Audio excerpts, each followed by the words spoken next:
जय जय रामकृष्ण हरी. गुरुकृपा कशी असते.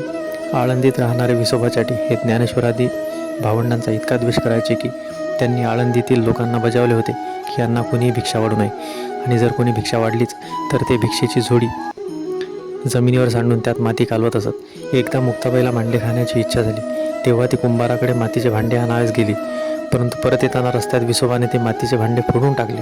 रडत आलेल्या मुक्ताईला पाहून ज्ञानदेवांनी योगाग्नीद्वारे स्वतःच्या पाठीवर मांडे भाजले.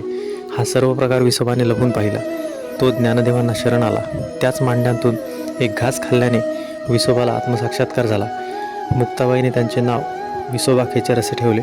त्यांची अशी योग्यता झाली की ते जिथे पाय ठेवत तिथे शिवलिंग तयार होई.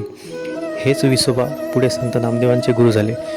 जेव्हा संत गोरा कुंभारांनी नामदेवांना गुरु कर असा सल्ला दिला आणि पांडुरंगाच्या आज्ञेने संत नामदेव औंढा नागनाथ येथे येऊन पाहतात तर विसोबा खेचर हे शिवलिंगावर पाय ठेवून झोपलेले होते. त्यांनी त्यांचे पाय जिथे जिथे बाजूला काढून ठेवले तिथे तिथे शिवलिंग तयार झाले.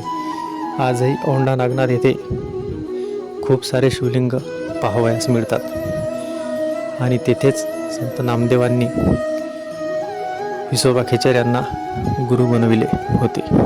जय जय रामकृष्ण हरी.